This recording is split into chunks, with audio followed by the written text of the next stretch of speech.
ಕೆಲವೊಂದು ಸಲ ನ್ಯಾಯದಿಂದ ತಪ್ಪು ಆಗತ್ತೆ.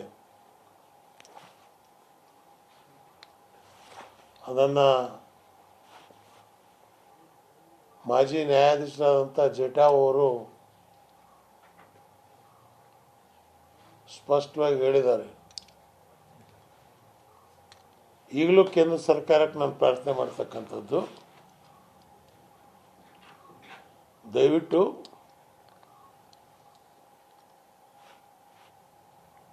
ಏನು ನೀವು ಕಾನೂನು ತಂದಿದ್ದೀರಿ ಅದು ಜನಹಿತಕ್ಕೆ ಆಗಬೇಕು.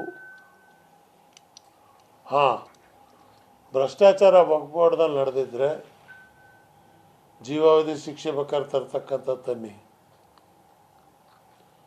ವಕ್ಫ್ ಪ್ರಾಪರ್ಟಿನ ಯಾರಾದರೂ ಮಿಸ್ಯೂಸ್ ಮಾಡ್ಕೊಂಡಿದ್ರೆ ಅವ್ರಿಗೆ ಜೀವಾವಧಿ ಶಿಕ್ಷೆ ತಗೊಡ್ತಕ್ಕಂಥದ್ದು ತನ್ನಿ. ವಕ್ಫ್ ಬೋರ್ಡ್ಗಳು ಎಲ್ಲಾದರೂ ತಪ್ಪು ಮಾಡಿರ್ತಿದ್ರೆ ಎಸ್, ಅವ್ರ ಮೇಲೆ ಆ್ಯಕ್ಷನ್ ತಗೊಳ್ಳಿ. ಇದಕ್ಕೆ ಸಮಾಜದಲ್ಲಿ ಯಾವುದೇ ವಿರೋಧ ಇಲ್ಲ.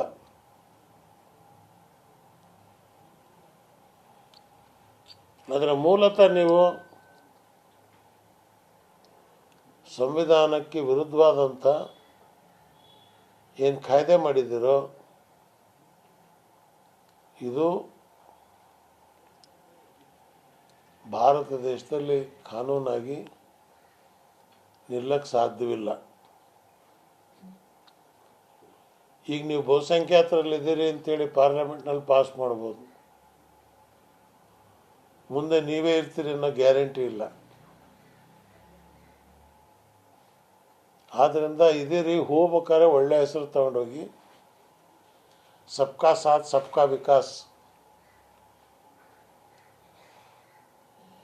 ಎರಡನೇದಾಗಿ ಅನ್ವರ್ ಮಾನಿಪ್ಪಾಡಿ ಅವರು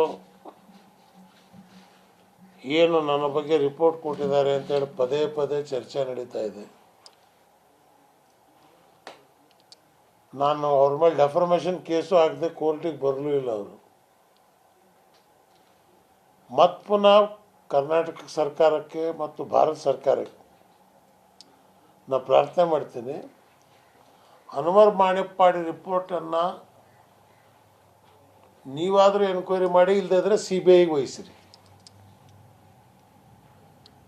ಯಾರು ಕಲ್ಪಿಟ್ಸ್ ಇದ್ದಾರೋ ಹೋಗ್ತಾರೆ ಅದರಲ್ಲಿ.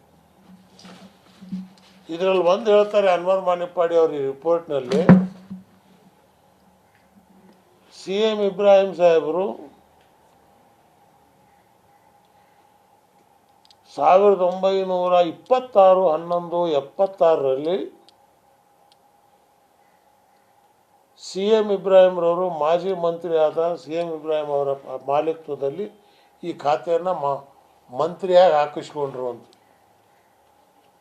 76ರಲ್ಲಿ ನಾನು ಜೈಲಲ್ಲಿದ್ದೆ, ಎಮರ್ಜೆನ್ಸಿಯಲ್ಲಿ.